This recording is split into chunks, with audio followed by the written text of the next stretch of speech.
Quando o meu pai diz, tu és um fardo para nós, eu não choro. Quando a minha mãe desvia o olhar para o prato, eu não grito. Simplesmente levanto-me da mesa, vou para o meu quarto e faço as malas. Tenho 18 anos, 10 dos quais vivi em sofrimento. E hoje finalmente ouço a verdade. Nunca fui filha para eles. Apenas um problema que demorou demasiado tempo a resolver-se sozinho. Chamo-me Susan Campbell e cresci em Ohio, numa cidade onde todos se conhecem e onde o maior evento do ano é a Feira do Dia de Ação de Graças. O meu pai, Lloyd, trabalha como mecânico numa fábrica de tubos. Ele tem 46 anos e as mãos sempre sujas de óleo, mesmo quando chega a casa. A minha mãe, Nancy, é caixa num supermercado e tem 44 anos. Ela sabe sorrir para os clientes 12 horas por dia, mas em casa o seu rosto está sempre cansado e vazio. Vivíamos normalmente até eu completar 8 anos. Então tudo começou.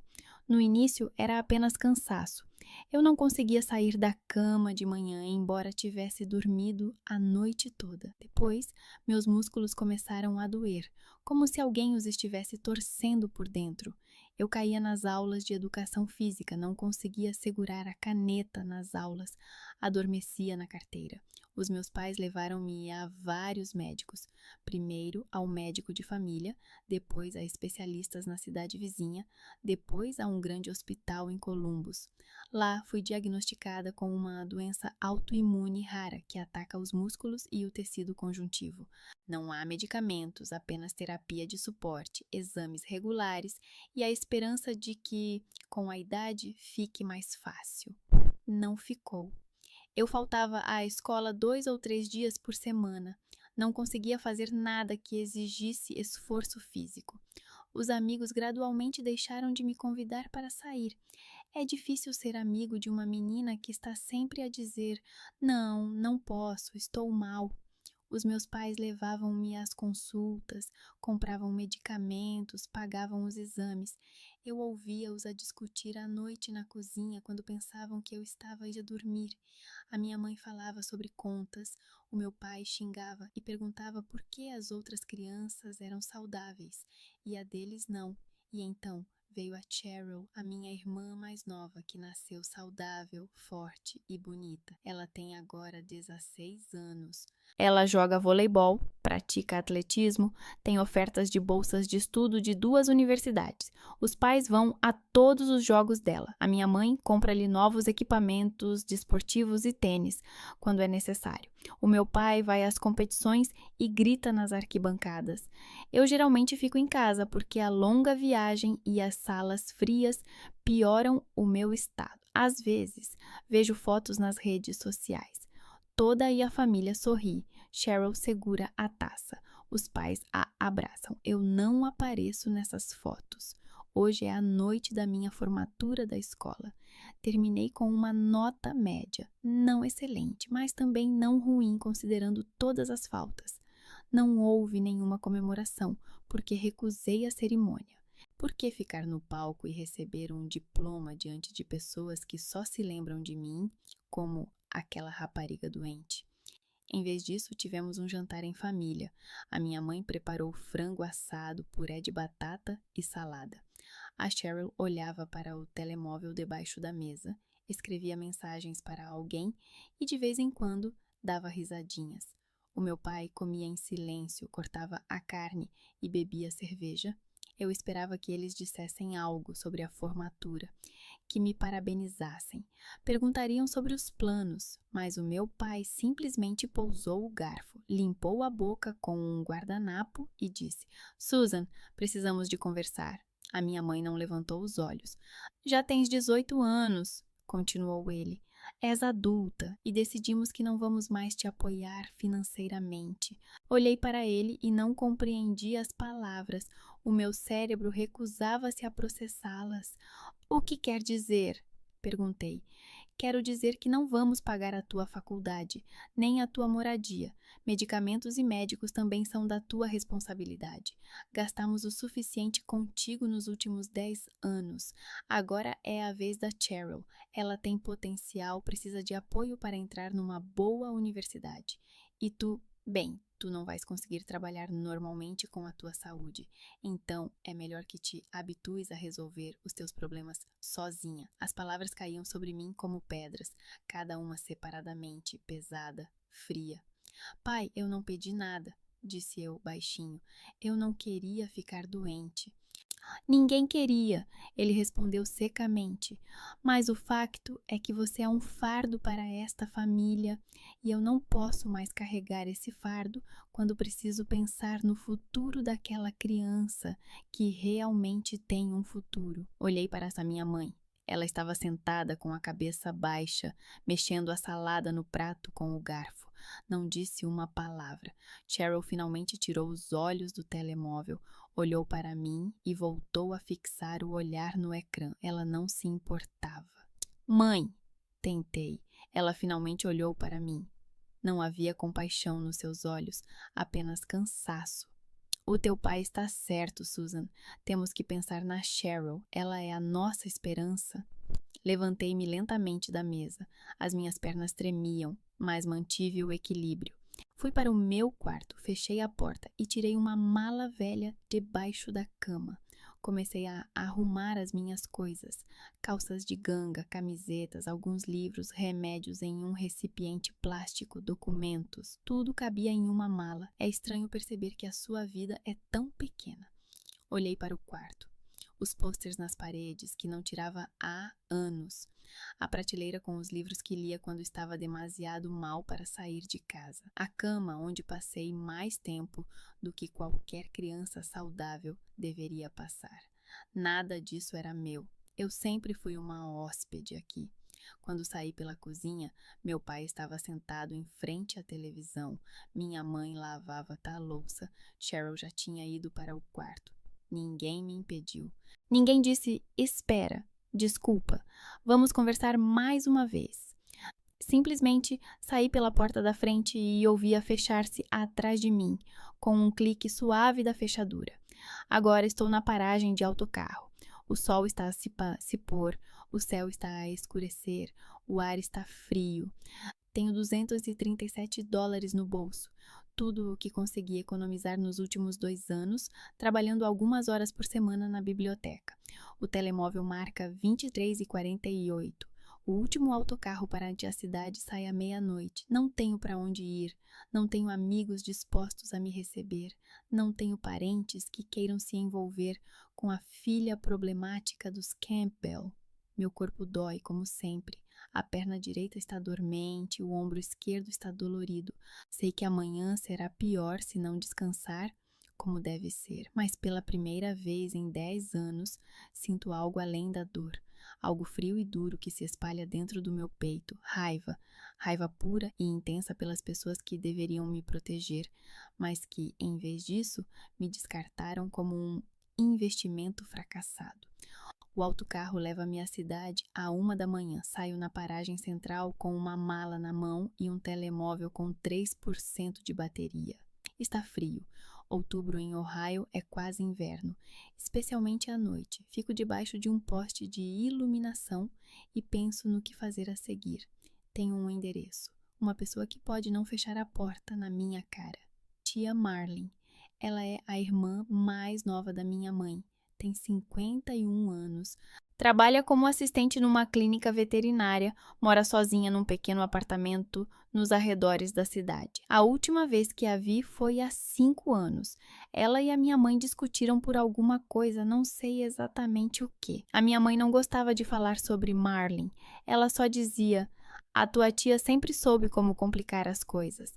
Disco o número dela. Toques, longos, intermináveis. Finalmente, alguém atende o telefone. Alô? A voz está sonolenta e irritada. Tia Marlene, é a Susan. Preciso de ajuda. Pausa. Longa. Ouço-a respirar. Susan, onde estás? Na estação rodoviária. Eu saí de casa. Os meus pais, eles não querem mais me sustentar. Não tenho para onde ir. Outra pausa. Depois, um suspiro. Tudo bem. Lembras-te do endereço? Sim. Vem cá, vamos conversar. O táxi custa $20. Conto cada dólar, cada centavo. Tenho 217. Deve ser suficiente para comer até encontrar um emprego. Se a Marlene me deixar ficar. Ela abre a porta vestindo calças de treino e uma camisola velha com o logótipo da clínica. Cabelo grisalho, cortado curto. Rosto sem maquilhagem, rugas ao redor dos olhos. Ela olha para mim, para a mala, novamente para mim. Entra, diz ela e recua. O apartamento é pequeno. Cozinha, sala, 2 quartos. Cheira a cães, embora não se vejam cães. No sofá está um gato, ruivo, gordo. Ele levanta a cabeça, olha para mim com indiferença e volta a adormecer. Senta-te, diz Marlene, apontando para uma cadeira perto da mesa da cozinha. Conta-me, eu conto. Sobre o jantar, sobre o que o meu pai disse, sobre como a minha mãe ficou em silêncio. Marlene ouve, sem interromper. Quando termino, ela acena com a cabeça. A Nancy sempre foi prática, diz ela. Demasiado prática. Se algo não traz utilidade, ela deita fora, incluindo pessoas. Disseram que eu era um fardo. Eu sei. Como? Eu conheço a minha irmã. Ela disse o mesmo sobre mim quando me divorciei, que eu era um fardo para a família que os envergonhava perante os vizinhos. A Nancy preocupa-se muito com o que os outros pensam, e tu, Susan, não encaixavas na imagem da família perfeita. Ela levanta-se, enche a chaleira com água e coloca-a no fogão. Podes ficar, diz ela sem olhar para mim. Há um quarto livre. Meu filho morava lá, mas ele se mudou para essa Califórnia há 5 anos. Ele não vai voltar. Pode usar o quarto, mas não vou te manter.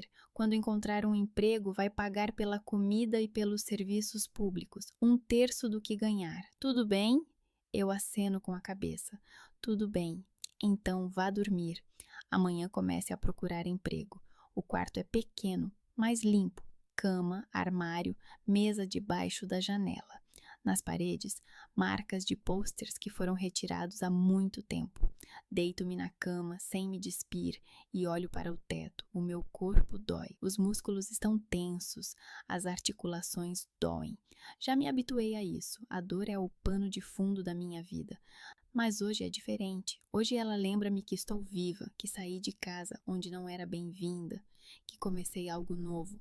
Amanhã começa com a Marlene a acordar-me às 8. Levanta-te, vais comigo. Há uma vaga na farmácia perto da clínica, Caixa. Se chegares a tempo hoje, podes fazer a entrevista. Levanto-me, lavo-me, visto calças de ganga limpas e uma t-shirt simples. A Marlene leva-me na sua velha carrinha. A farmácia faz parte de uma grande rede, nada de especial. Portas de vidro, interior branco, prateleiras com medicamentos e cosméticos. A gerente, uma mulher de 40 anos, cansada, com papéis nas mãos, olha para mim rapidamente. Experiência profissional? Bibliotecária. 2 anos, meio período. Por que saiu? Terminei a escola. Mudei-me. Ela acena com a cabeça. Quando pode começar?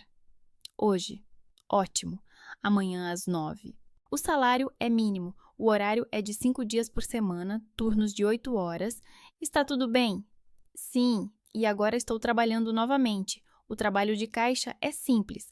Passar os produtos, receber o dinheiro, dar o troco, sorrir. Eu raramente sorrio, mas os clientes não se importam. Eles vêm, compram remédios ou preservativos ou shampoo e vão embora. Ninguém olha nos meus olhos. Eu não lhes interesso. Isso até é bom. As 2 primeiras semanas passam rápido. Eu trabalho, volto para Marlene, dou 1/3 do meu salário, compro comida e vou dormir. O meu corpo se acostuma lentamente ao novo horário. É difícil ficar em pé 8 horas. No final do turno, as minhas pernas ficam dormentes, as minhas costas doem, as minhas mãos tremem, mas eu aguento, não reclamo, não mostro como estou mal. Um dia, no final da 3ª semana, mal consigo chegar ao fim do turno. Os meus músculos estão a arder, a minha cabeça está a girar. Apoio-me na caixa registradora para não cair, e então ele se aproxima. Você está mal? Levanto a cabeça. À minha frente está um rapaz de 26 anos, com um jaleco branco, com a etiqueta Taggart Price, farmacêutico. Cabelo escuro, óculos, rosto tranquilo. Ele trabalha aqui desde o primeiro dia, mas quase não conversamos.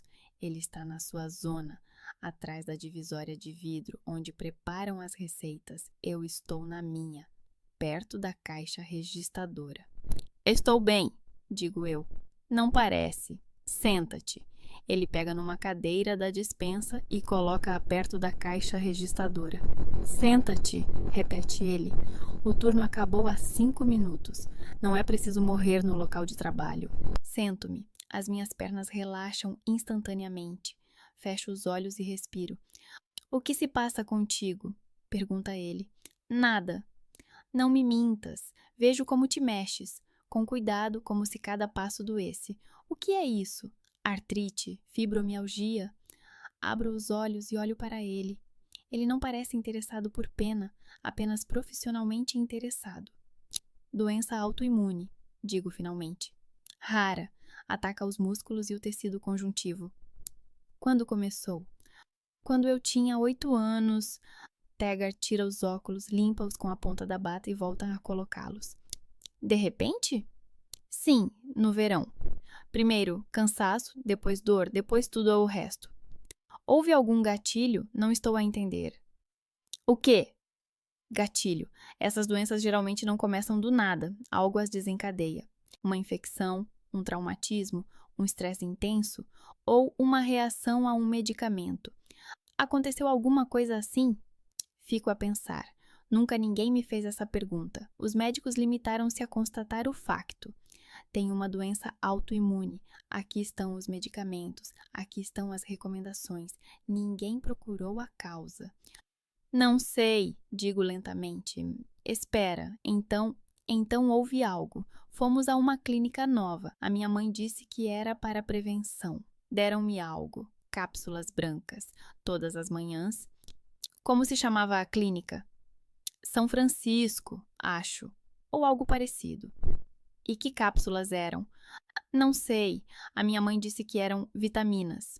Ou um medicamento para o sistema imunitário. Não vi a embalagem. Taggart olha para mim atentamente. Durante quanto tempo as tomaste?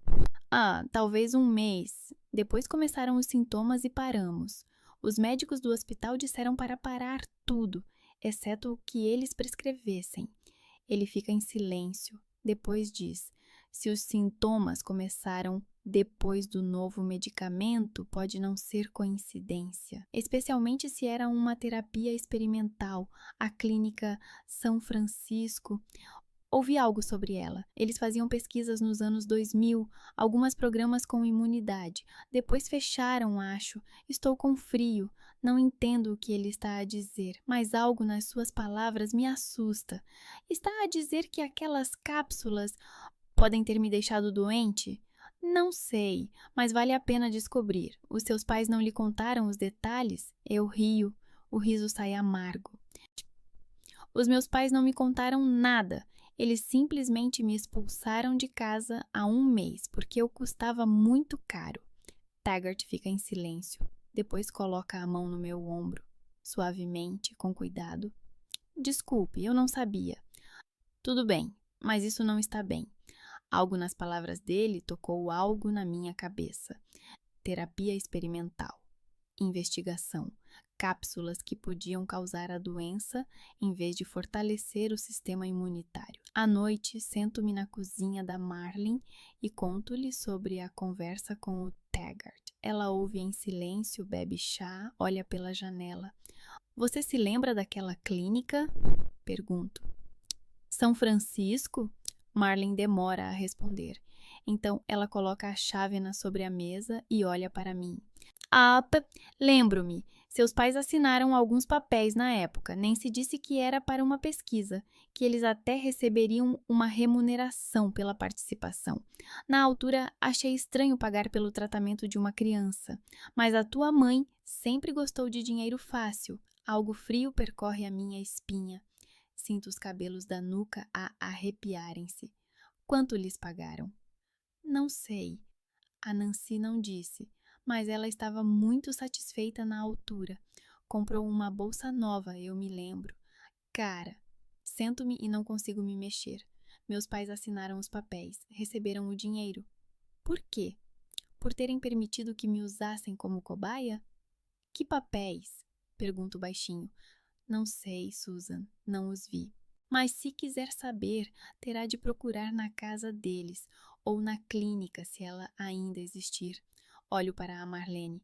O rosto dela está calmo, mas há algo nos olhos dela, algo parecido com compaixão. O que é que eles fizeram comigo? Pergunto. A Marlene não responde, apenas pega na minha mão e aperta-a com força. Vou para Elmwood na terça-feira de manhã. Marlene dá-me as chaves da sua carrinha e diz: se os vir, não comece uma discussão. Apenas pegue os papéis e vá embora. Aceno com a cabeça, mas sei que os meus pais não estarão lá. O meu pai está no trabalho até às 4, a minha mãe até às 3, a Cheryl está na escola até às 5. Depois do treino, tenho 5 horas. É o suficiente. A viagem demora 1 hora. Conduzo devagar, porque há muito tempo que não conduzo e tenho medo de cometer um erro. O meu corpo dói menos do que o normal. Provavelmente a adrenalina ajuda. A minha cabeça está clara. Sei o que procuro. Os papéis, o contrato, provas de que os meus pais assinaram algo pelo qual foram pagos. Por mim. Elmwood parece igual ao mês atrás. Ruas tranquilas, casas baixas, folhas amarelas nas calçadas. Estaciono a 2 quarteirões de casa. Não quero que os vizinhos vejam a carrinha Marlin e liguem para os meus pais. Caminho com as mãos nos bolsos do casaco. Está frio. O céu está cinzento, o vento é forte, a casa parece vazia, as persianas estão fechadas, não há carros. Aproximo-me da porta, pego a chave que levei comigo antes de partir há 1 mês, coloco-a na fechadura, giro-a, a porta abre-se. Dentro está silencioso. Cheira ao mesmo. Café, detergente, algo velho. Fico parada no hall de entrada e escuto. Nada.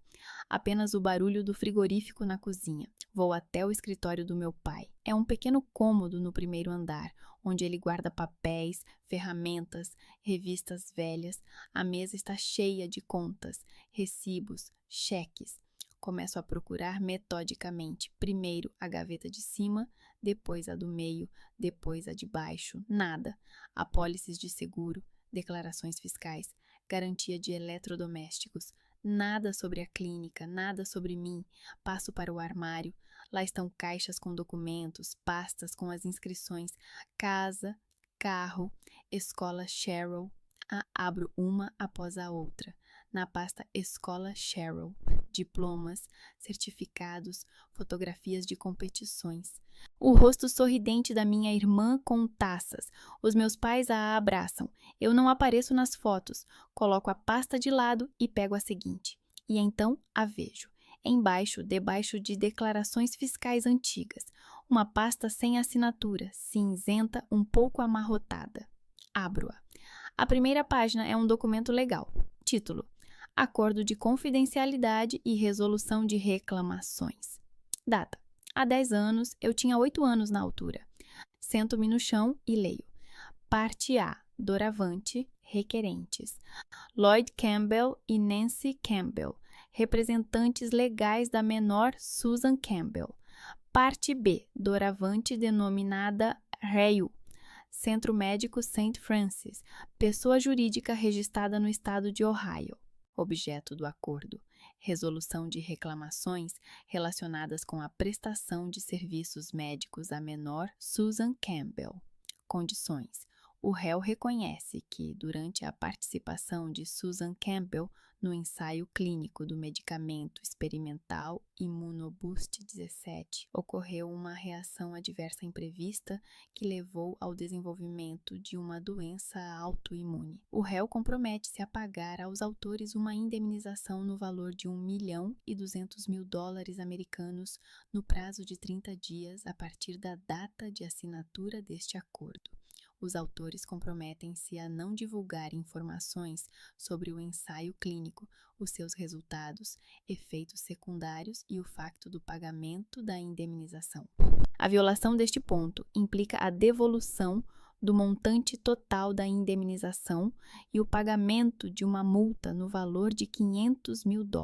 Os requerentes renunciam a quaisquer outras reclamações contra o réu relacionadas com a prestação de serviços médicos a Susan Campbell. Leio 3 vezes. Depois, leio outra vez. As palavras desfocam-se diante dos meus olhos. $1.200.000. Os meus pais receberam $1.200.000 pela minha saúde, por 10 anos de dor, fraqueza, oportunidades perdidas, pela minha vida destruída. Eu viro as páginas. Lá estão as assinaturas. Lloyd Campbell, caligrafia legível e firme. Nancy Campbell, letras arredondadas, um pouco infantis. Representante da clínica, uma assinatura ilegível. A página seguinte, um extrato bancário. Recebimento, $1.200.000. Remetente, Centro Médico São Francisco. Olho para os números. 1.200.000. Os meus pais, um mecânico e uma caixa de supermercado, que sempre se queixavam das contas, dos medicamentos caros, de que eu lhes custava demasiado, receberam mais de $1 milhão e viveram como se nada tivesse acontecido. Uma casa modesta, um carro velho, antes da carrinha que compraram recentemente. Sem viagens, sem luxos. Para onde foi o dinheiro? Continuo a folhear. Ainda há documentos, extratos bancários de vários anos. Os meus olhos percorrem as linhas. Pagamento do tratamento de Susan Campbell, $3.000. Pagamento de medicamentos, $2.000. Pagamento de análises, $800. No primeiro ano, um total de $9.000. No segundo, 8. No terceiro, 6. O montante diminui porque os médicos reduziram gradualmente a dosagem quando viram que não estava a ajudar. No total, em 10 anos, o meu tratamento custou cerca de $40.000, talvez 50 se contarmos tudo. E o resto, encontro a resposta na página seguinte. Abertura de uma conta de depósito em nome de Cheryl Campbell. Montante, $200.000. Finalidade, Fundo para a Educação. Outra conta, valor, $300.000. Finalidade, carteira de investimentos. Mais um extrato, compra de uma carrinha. Valor, $42.000. Há 2 meses. Remodelação da cozinha, $12.000. Faço as contas na minha cabeça. Dá cerca de $600.000 para Cheryl, carro, remodelação, investimentos. Ainda faltam $600.000. Onde estão? Continuo a procurar. Extratos bancários dos últimos anos. Conta em nome de Lloyd e Nancy. Saldo, $580.000. Eles simplesmente mantêm o dinheiro na conta. Mantêm e não fazem nada com ele, como se estivessem à espera. À espera de quê? Da minha morte, para terem a certeza de que já não precisam de mim? Estou sentada no chão do escritório dos meus pais e não consigo respirar. Algo pesado e frio aperta-me o peito. Os meus pais receberam $1,2 milhões porque a sua filha ficou incapacitada devido a uma terapia experimental e gastaram menos de 5% desse montante em mim. O resto foi depositado em contas, compraram uma carrinha, fizeram reformas, guardaram para a Cheryl e me expulsaram de casa, dizendo que eu custava muito caro. Pego o telefone, fotografo cada página, o acordo, extratos, contas, tudo. As mãos tremem, mas me forço a tirar fotos nítidas. Depois coloco os documentos de volta na pasta, coloco-os debaixo das declarações, fecho o armário. Levanto-me, as pernas mal me sustentam. Dirijo-me à porta. Olho para trás, para a casa, para a sua sala com as fotografias da Cheryl nas paredes, para a minha cozinha com azulejos novos, para as escadas que levam ao meu antigo quarto, onde passei 10 anos em dor. Saio, tranco a porta, vou até a picape. Quando chego à casa de Marlene, já é hora do almoço. Ela está sentada na cozinha com um chá e olha para mim. Encontrou? Aceno com a cabeça, pego o telefone e mostro as fotos. Marlene lê em silêncio. O rosto fica impassível. Quando termina, ela coloca o telemóvel sobre a mesa e olha pela janela. 1.200.000, diz ela baixinho. Eu sabia que eles tinham recebido alguma coisa, mas não pensei que fosse tanto. Para onde devo ir com isto? Pergunto. A um advogado? Taggart ajuda a encontrar um advogado. O nome dele é Curtis Holmes, tem cerca de 50 anos e trabalha num pequeno escritório nos arredores da cidade. Marlin leva-me lá no dia seguinte. Curtis Holmes parece cansado, cabelo grisalho, óculos na ponta do nariz, fato que já viu dias melhores. Ele ouve a minha história, olha para as fotografias dos documentos, toma notas. Quantos anos tem agora? Pergunta ele. 18. Quando fez anos? Em junho, ele acena com a cabeça. Então, há 4 meses. Muito bem, isso é importante. Por quê? Porque o acordo foi assinado pelos seus pais como seus representantes legais. Isso significa que, formalmente, o dinheiro pertence a eles e não a si. Eles tinham o direito de dispor da indemnização como bem entendessem, enquanto você fosse menor de idade. Sinto algo frio a espalhar-se dentro de mim. Então, eles não violaram nada? Legalmente não. Moralmente é outra questão. Ele tira os óculos e os limpa. Mas há uma nuance. Agora você é maior de idade. Isso significa que você tem o direito de entrar com uma ação judicial contra a clínica. O acordo proibia seus pais de entrar com novas ações judiciais, mas ninguém obrigou você pessoalmente a ficar calada. Você não assinou esse documento, você nem sabia da existência dele. Posso entrar com uma ação judicial? Pode, mas será um processo longo. A clínica vai lutar, eles vão gastar muito dinheiro com advogados. Você precisa estar preparada para isso. Quanto posso receber? Se ganhar, talvez o mesmo que seus pais receberam. Talvez mais, talvez menos. Depende das perícias, dos testemunhos, da qualidade das provas. Mas há uma chance. Estou de olho nela. Quanto isso vai custar? Eu trabalho com base em porcentagens. Se ganharmos, fico com 30% do valor. Se perdermos, nada. Está pronta para isso? Acho que sim. 30% de 1 milhão é muito.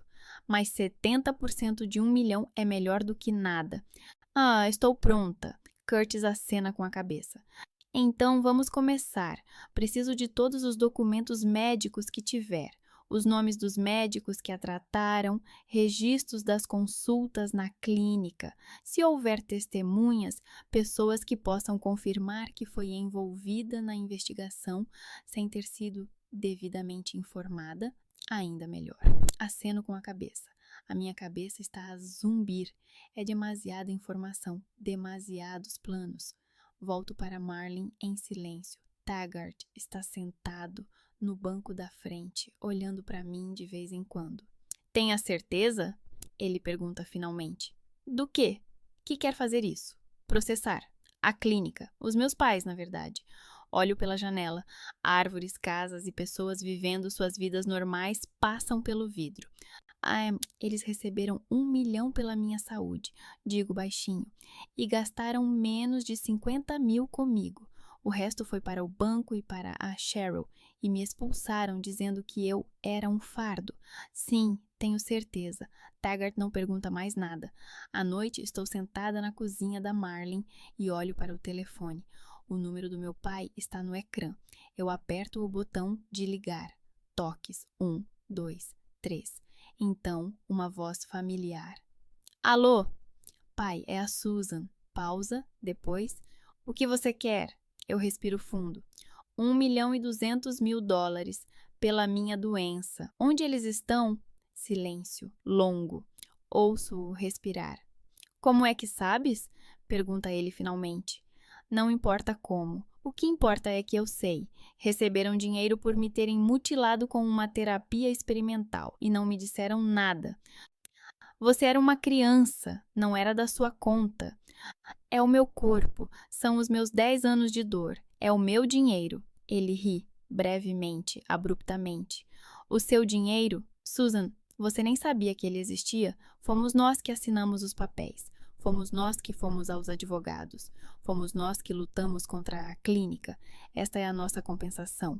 Compensação por quê? por terem permitido que me usassem como cobaia? Compensação por termos passado 10 anos a cuidar de uma criança doente. Por não termos podido viver normalmente, porque estávamos sempre a levá-la ao médico. Por termos perdido tempo, dinheiro, nervos. Acha que foi fácil? Ver a sua filha sofrer e não poder fazer nada? Ah, gastaram menos de 50 mil comigo, digo eu. Eu vi os extratos bancários. O resto vocês colocaram nas contas. Para vocês, para a Cheryl. Decidimos que esse dinheiro era mais necessário para a sua família do que para ti. A Cheryl tem um futuro. Tu não. Foi uma escolha prática. Uma escolha prática. Repito, receberam 1 milhão pela minha saúde e decidiram que eu não o merecia. Não saberias como gastá-lo adequadamente. Tu nem sabias que ele existia. E nós o ganhamos. Passamos por um processo judicial, por negociações, por estresse.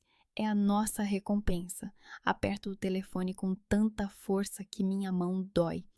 Isso não é recompensa, é roubo. Chame do que quiser, o dinheiro é nosso, e se tentares fazer alguma coisa, contrataremos advogados. Vamos provar que és instável, que mentes, que sempre foste uma criança problemática que procurava atenção. Tenta, digo baixinho. O quê? Tenta, contrata advogados, luta contra mim, mas eu vou processar a clínica, em meu nome. E todos saberão que vocês receberam 1 milhão pela filha aleijada e a jogaram na rua, dizendo que ela era um fardo. Silêncio. Então ele diz: você vai se arrepender disso. Talvez, mas pelo menos vou tentar. Desligo o telefone. As mãos tremem, o coração bate tão rápido que dói. Marlene está sentada à minha frente e olha para mim. Vai mesmo fazer isso? Pergunta ela. Sim. Vai ser difícil. Eles não vão desistir assim tão facilmente. Eu sei. Marlene levanta-se, aproxima-se de mim e coloca a mão no meu ombro.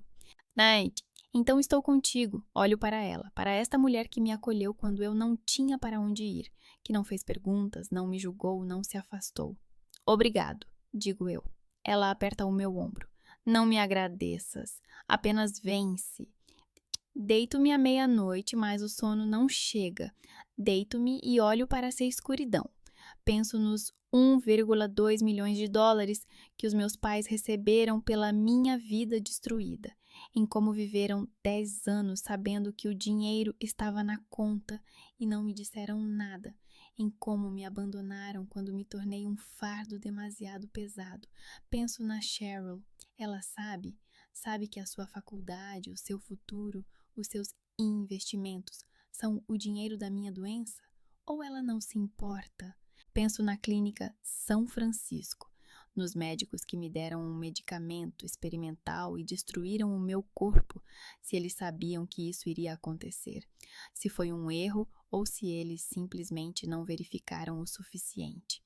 Penso no tribunal, no que vai acontecer quando eu entrar com o processo, nos advogados, nas perícias, nas testemunhas, no facto de que os meus pais vão encontrar uma maneira de lutar, no facto de que Cheryl talvez vá testemunhar contra mim, mas acima de tudo penso numa coisa: não vou desistir.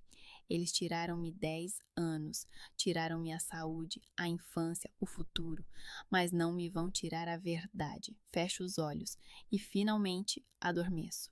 De manhã começa-lhe a guerra. Curtis apresenta a queixa na sexta-feira. Estou sentada no escritório dele, tentando não mexer o ombro esquerdo.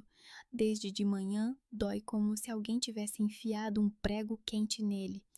Curtis imprime as últimas páginas, coloca-as numa pasta e diz: pronto, amanhã isso vai para o tribunal e na segunda-feira a clínica receberá uma cópia. Pronta. Não sei se estou pronta. A minha perna direita está dormente e que estou sentada há 2 horas e o meu corpo não gosta de ficar sentado por muito tempo. Dói tanto quanto ficar em pé ou andar. Só que de maneiras diferentes, mas aceno com a cabeça. Sim, ótimo. Então, aguenta-te. Agora vai começar o circo. Ele não se engana. Na segunda-feira à noite, Taggart liga-me. Acabei de chegar do trabalho, mal consegui chegar ao sofá. 8 horas na caixa registradora. São 8 horas, com os músculos das pernas a arder, as costas a doer e as mãos a tremer. Deito-me horizontalmente, fecho os olhos e tento apenas respirar. O telefone toca. A voz de Taggart está contida, mas sinto que algo está errado. Susan, uma mulher veio à farmácia, perguntou por si. Queria saber se está realmente doente ou se é mentira. Eu disse que não era da minha conta. Ela foi embora, mas deixou um cartão de visita. Detetive particular. Aperto o telefone. A mão responde imediatamente com uma dor surda no pulso. Eles contrataram um detetive? Parece que sim. Tenha cuidado. Desligo o telefone e continuo deitada. A dor nas costas diminui lentamente, mas as pernas ainda latejam. Penso no detetive que estavam a recolher informações sobre mim, a fotografar-me a caminho do trabalho, a entrar no autocarro, a comprar comida na loja. Tento encontrar provas de que não estou tão doente como digo, que estou a inventar. Quem me dera estar a inventar. Seria mais fácil. No dia seguinte, a Marlene diz que alguém tocou a porta de manhã enquanto eu estava no trabalho. Um homem de fato com uma pasta. Disse que era de um escritório de advogados e perguntou se eu morava ali. Marlene respondeu que não era da conta dele e fechou a porta. Eles estão a recolher informações, diz ela, procurando pontos fracos. Sento-me à mesa da cozinha, massageando os joelhos. Eles doem depois do turno de hoje. A umidade no ar sempre piora as coisas. Vai chover. Eu sei, digo. É lógico, a clínica não vai desistir assim tão facilmente. Mas não esperava que o pior viesse de outro lado. Na quarta-feira, volto do trabalho tarde, às 6 da tarde. Já está escuro e frio. Caminho lentamente da paragem de autocarro, porque as minhas pernas mal me sustentam. Quando chego à rua Marlin, vejo Cheryl na varanda.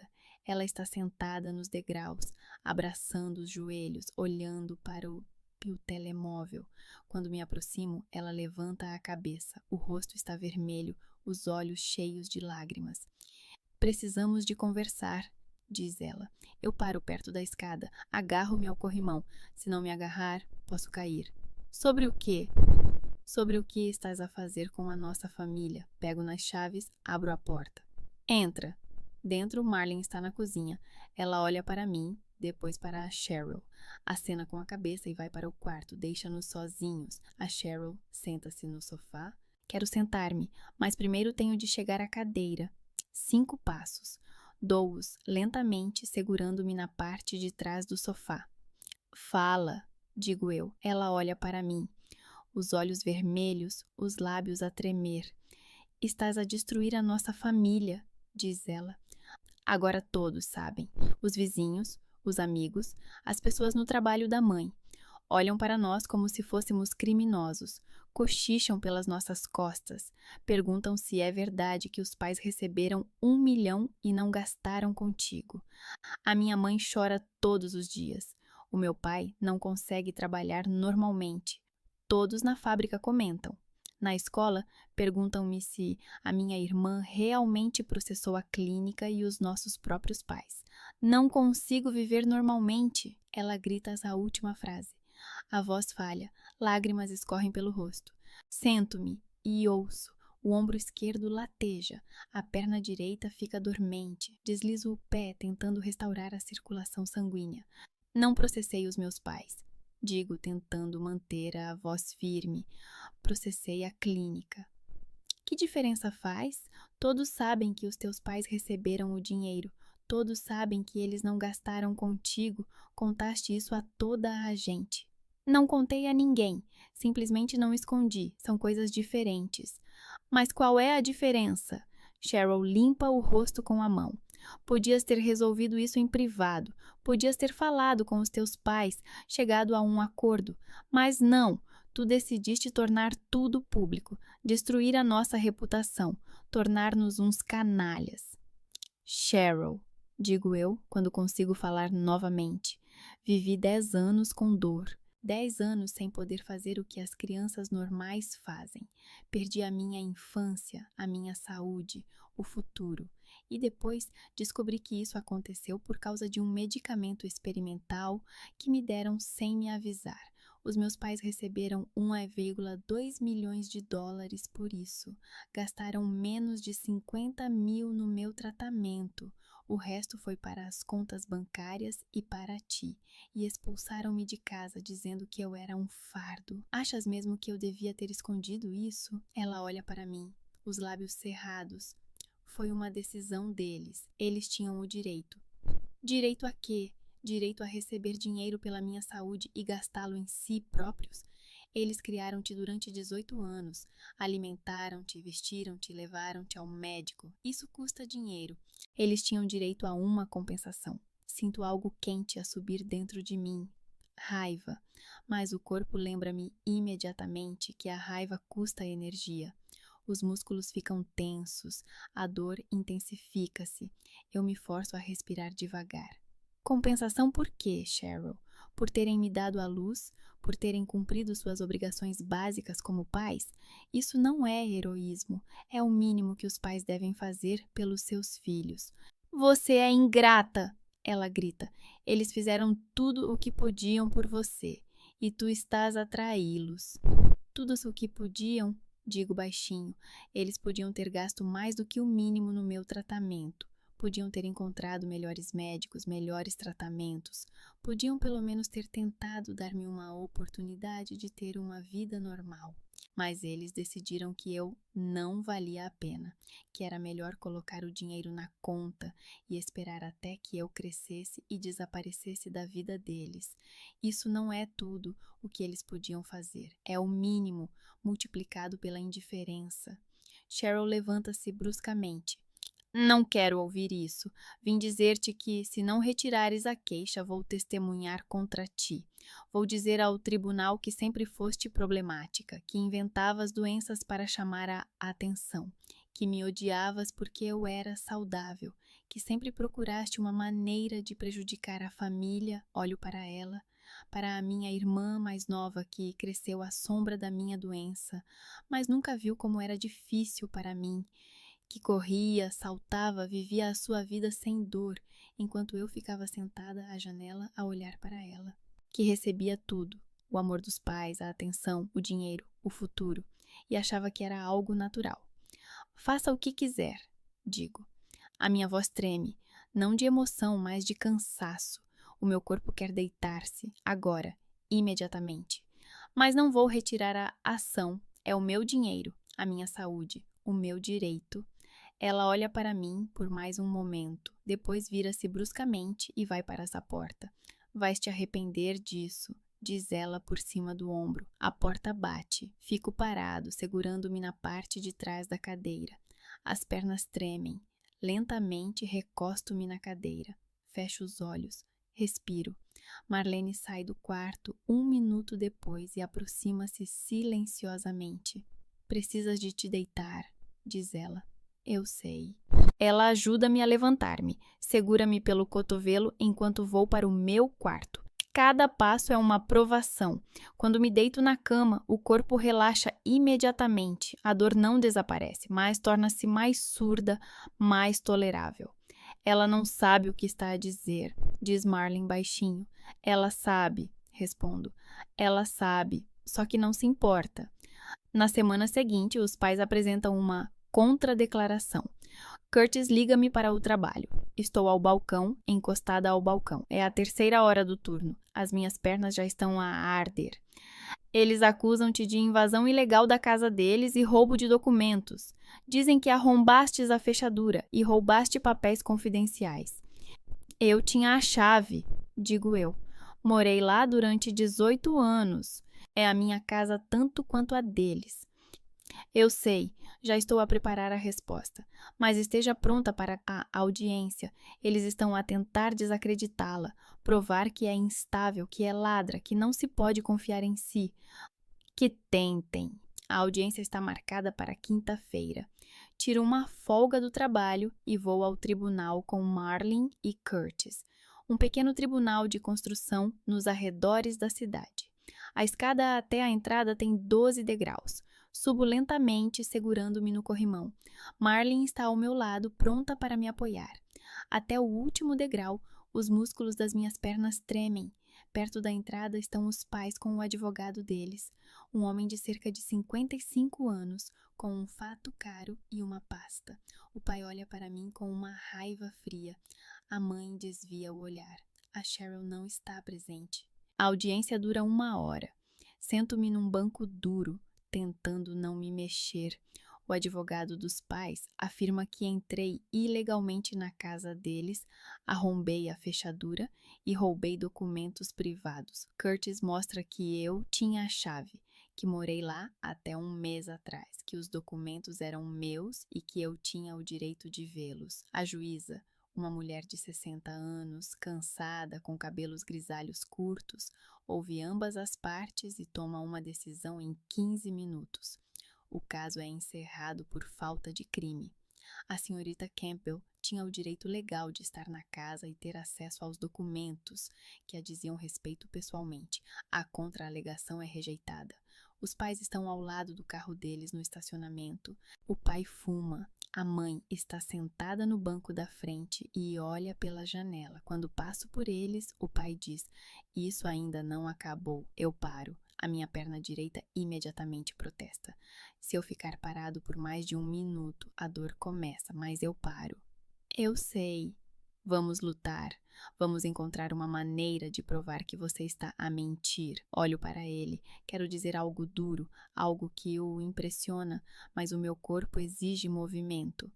Vocês receberam 1,2 milhões de dólares pela minha saúde.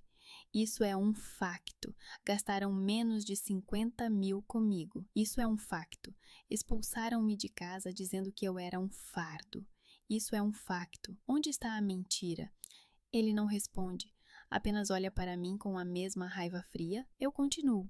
O processo contra a clínica São Francisco começa no mês que vem. 8 meses de inferno. 8 meses em que eu me equilibro entre o trabalho, o tribunal e a dor que não me dá trégua nem por 1 minuto. Curtis prepara todos os documentos, registros médicos, pareceres de especialistas, depoimentos de médicos.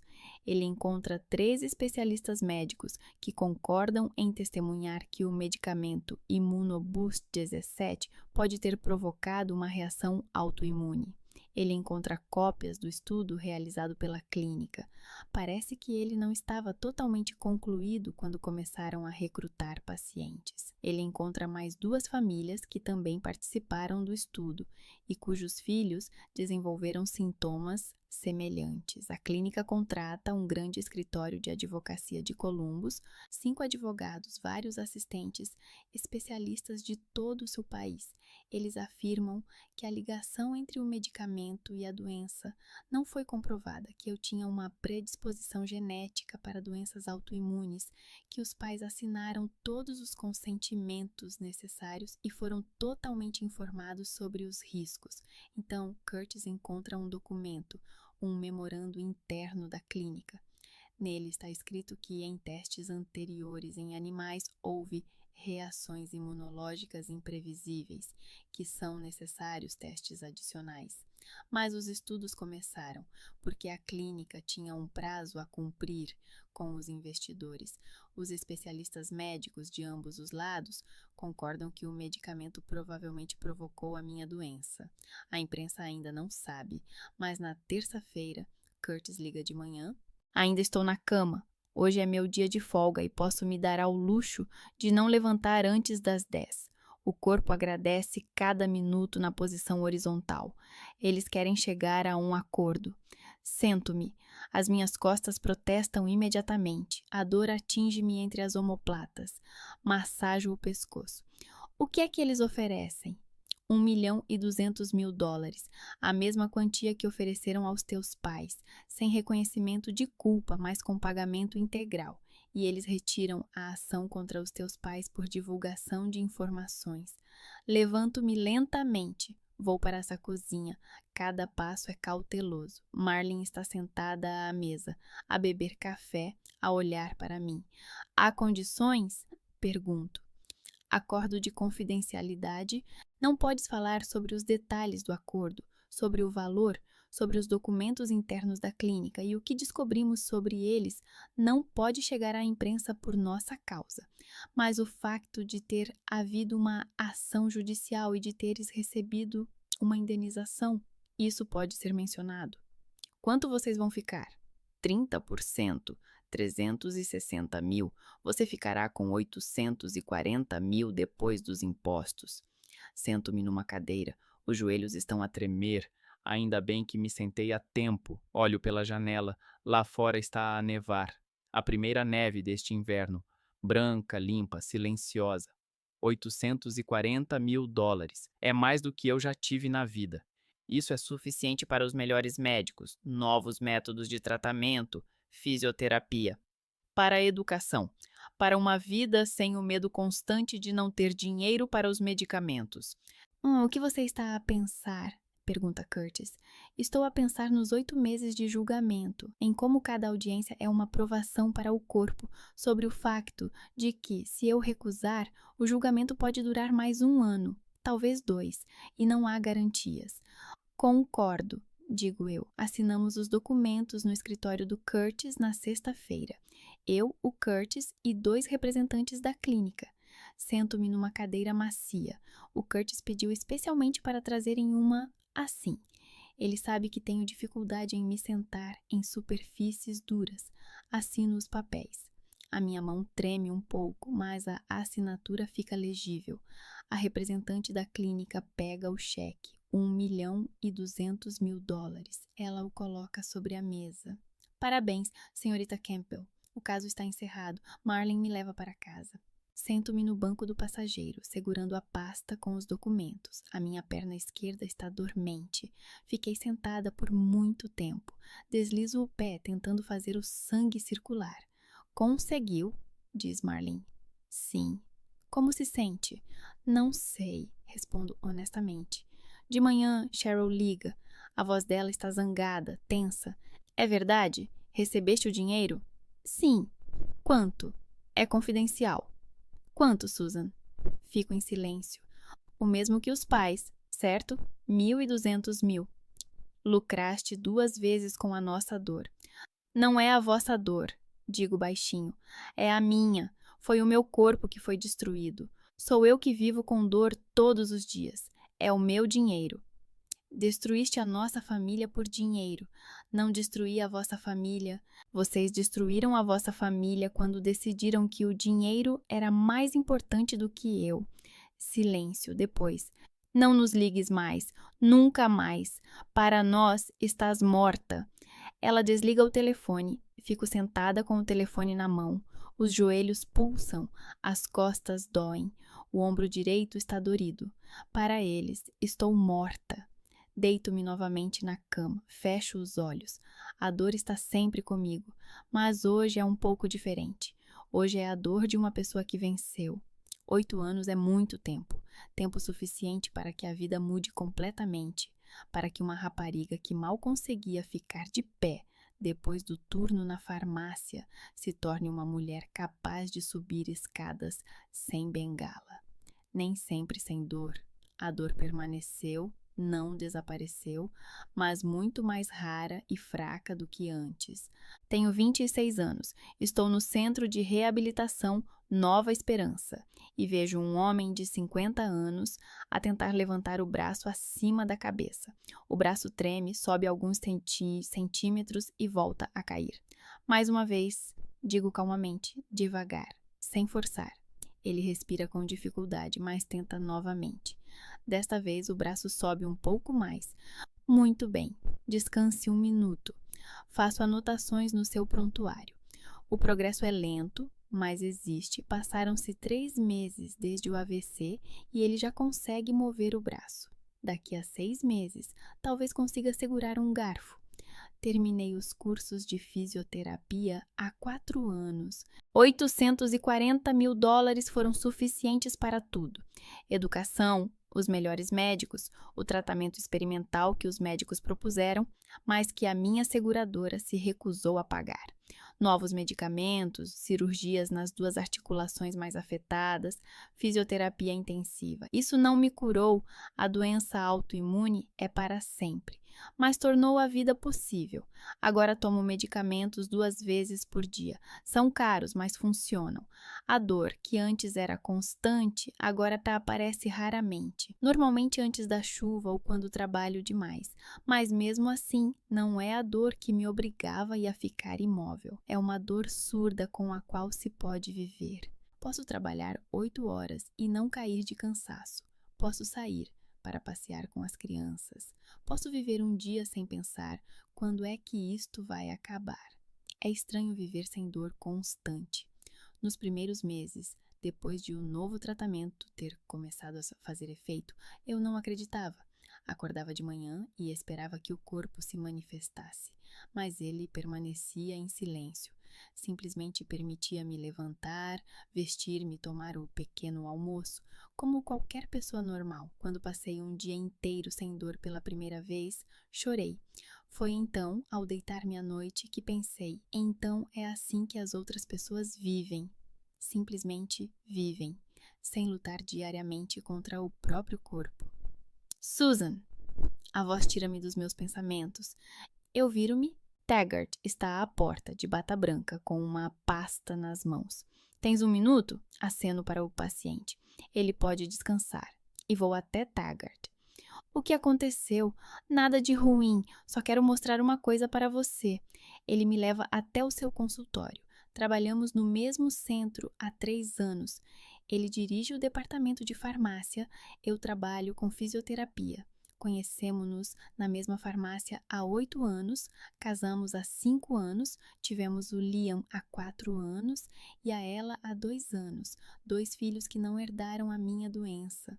Quando o médico disse isso, após os exames, chorei durante 1 hora, enquanto o Taggart ficava ao meu lado. Há um envelope sobre a mesa do consultório. É um artigo de uma revista médica. Título: Efeitos a longo prazo da imunoterapia experimental, análise repetida. O autor é o Dr. Grant, o meu antigo pediatra, o mesmo que testemunhou no tribunal. Começo a ler. O artigo analisa os casos das crianças que participaram no estudo Immunoboost 17. Havia 18 participantes no total.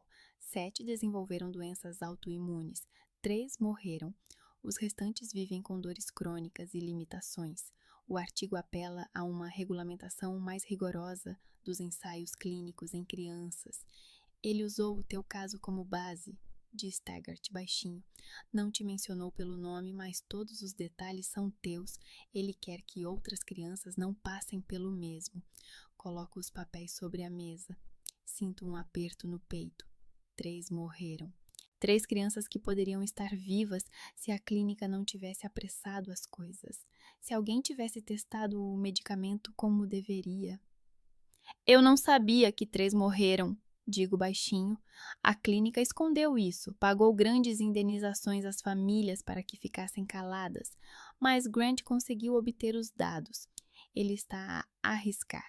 A clínica pode processá-lo por divulgação, mas ele diz que isso é mais importante. Olho pela janela.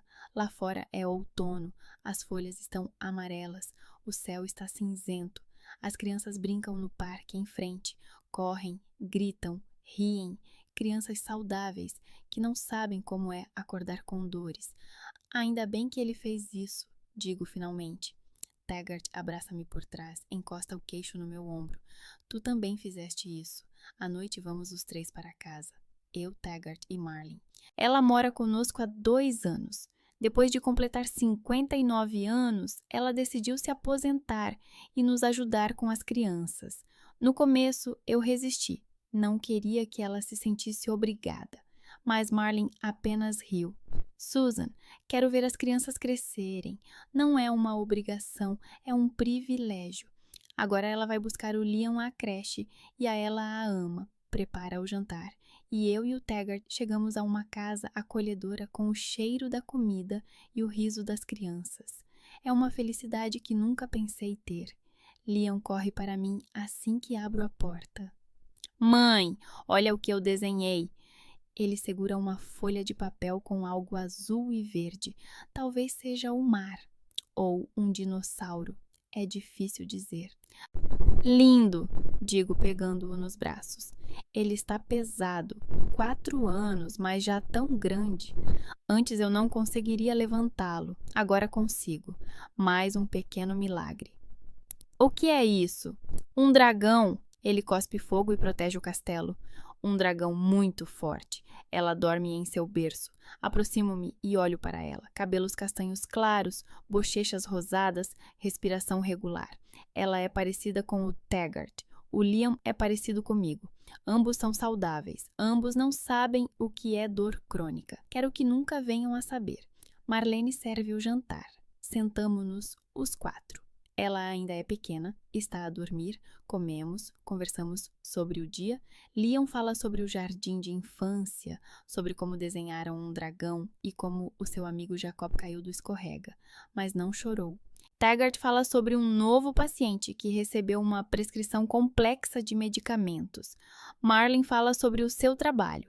Ela ainda trabalha na clínica uma vez por semana, diz que não consegue ficar em casa sem fazer nada. Eu ouço e penso, esta é a minha vida. A vida que deveria ter sido desde o início, se não fosse aquela cápsula branca há 10 anos, mas também aquela que eu não teria se não tivesse saído de casa dos meus pais, se não tivesse entrado com o processo, se não tivesse lutado. Depois do jantar, Taggart dá banho em Liam, eu dou comida para ela. Marlene lava a louça, embora eu tenha dito que posso fazer isso sozinha. Deixa-me sentir útil, diz ela. Quando as crianças adormecem, eu e o Taggart sentamo-nos na cozinha e bebemos chá. Ele segura na minha mão sobre a mesa e acaricia o meu pulso com o polegar. Oh, como estás? Pergunta ele. Eu sei que ele não está a perguntar sobre o trabalho, ele está a perguntar sobre a dor. Ele pergunta sempre, mesmo agora, quando a dor quase desapareceu, ele continua atento. Ele percebe quando eu faço uma careta, quando me movo com mais cuidado, quando tomo um comprimido antes do tempo. Tudo bem, digo eu. Hoje quase não doeu, só um pouco de manhã quando acordei, mas passou rápido. Ele acena com a cabeça, beija na minha mão. Ótimo. Sentamo-nos em silêncio. Lá fora está escuro, apenas as luzes da rua brilham. Penso em como tudo poderia ter sido diferente. Se os meus pais tivessem gasto aquele dinheiro no meu tratamento, se eu tivesse recebido os medicamentos certos há 8 anos e não agora. Talvez então a dor nunca tivesse ficado tão forte, talvez eu não tivesse perdido tantos anos. Mas então eu não teria conhecido o Taggart, não teria o Liam e a ela, não trabalharia no centro de reabilitação, ajudando outras pessoas que vivem com dor. O destino é uma coisa estranha, ele tira uma coisa e dá outra, e você nunca sabe se valeu a pena pagar esse preço pelo que recebeu. Na manhã seguinte, quando cheguei ao trabalho, recebi um envelope branco comum, sem remetente, apenas o meu nome na frente, escrito com uma caligrafia redonda e cuidadosa. Eu reconheço-o imediatamente, é da minha mãe. Não abro o envelope imediatamente. Coloquei-o na gaveta da mesa e fui atender os pacientes. Ele ficou lá o dia todo e eu sabia que estava lá, mas não toquei nele, como se não o abrisse, ele não existisse. Mas à noite, quando todos os pacientes foram embora, peguei o envelope, abri-o. Dentro há uma folha de papel dobrada ao meio. Susan, sei que não falamos há 8 anos. Sei que não queres ouvir-me, mas preciso escrever isto. Quero encontrar-me contigo, não para pedir desculpa. Sei que não acreditarás, apenas para conversar, para que ouças a nossa versão. Não somos monstros, Susan. Fizemos o que achávamos certo para toda essa família. O dinheiro não era só teu, era nosso. Pelos anos que passamos a cuidar de ti, pelo estresse, pelo sofrimento, por tudo o que passamos. Talvez tenhamos errado, talvez devêssemos ter te dado mais, mas não sabíamos que reagirias assim, que irias a tribunal, que a clínica nos tiraria metade do que restava. Sim, a clínica ganhou 500 mil por termos supostamente violado a confidencialidade. Mudamo-nos, o pai mudou de emprego, ninguém nos conhece aqui, e isso é bom. Mas estamos a envelhecer, Susan. O teu pai tem 54 anos, eu tenho 52. Não somos jovens. Ouvi dizer que tens filhos, 2, um menino e uma menina. A Cheryl contou-me. Quero vê-los, são nossos netos. Temos o direito de conhecê-los. Vamos encontrar-nos quando quiseres, onde quiseres. Dá-me apenas uma oportunidade de explicar. Mãe, leio a carta 2 vezes. Depois coloco-a sobre a mesa e olho pela janela. Ela quer ver os meus filhos. Não a mim, os filhos, os netos que ela nunca viu, sobre os quais não perguntou nada durante 8 anos. Agora que o dinheiro está a acabar, que a Cheryl levou a maior parte, que estão a envelhecer, agora ela lembrou-se que tem outra filha, com filhos, com família. Temos o direito de os conhecer. Não, não tem. O direito tem de ser conquistado. Ser avó e avô não tem a ver com sangue, tem a ver com amor, carinho, presença.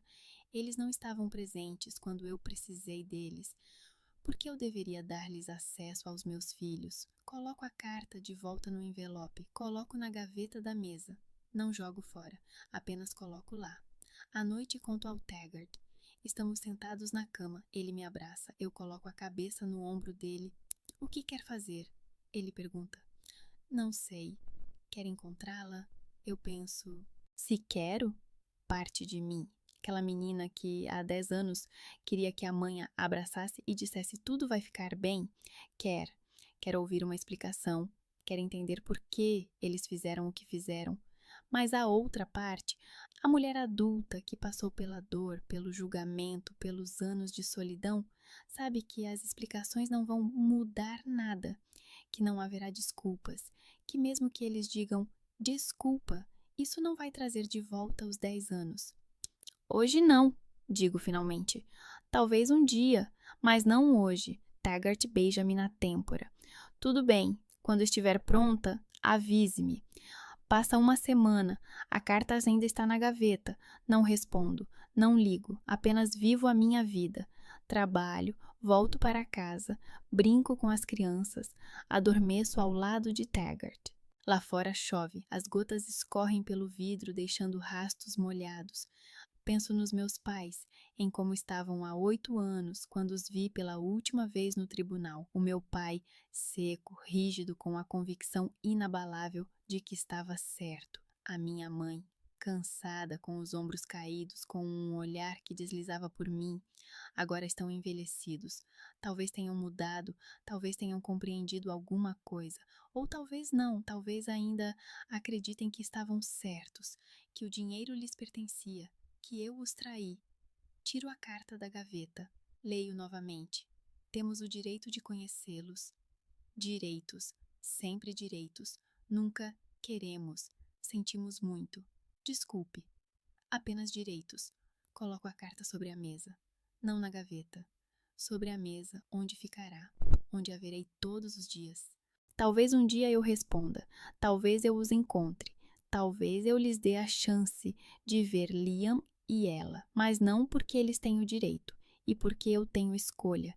Eles tiraram muito de mim, a infância, a saúde, anos sem dor, mas não me tiraram o direito de escolher. Eu mesma decidirei quando e se vou responder. Por enquanto, estou apenas a viver, a trabalhar, a criar os filhos, a amar o meu marido, a conversar com a Marlene durante o jantar, a tomar os medicamentos 2 vezes por dia e a alegrar-me por a dor ter quase desaparecido. Estou viva, estou livre, sou feliz. E isso por hoje é suficiente. A carta está sobre a mesa. Chove lá fora. Levanto-me, vou para a sala, onde Taggart lê a Liam um livro sobre dragões. Sento-me ao lado dele. Liam sobe para o meu colo.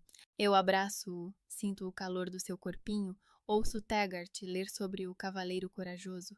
A carta ainda está sobre a mesa, mas ela pode esperar. Agora eu tenho tempo.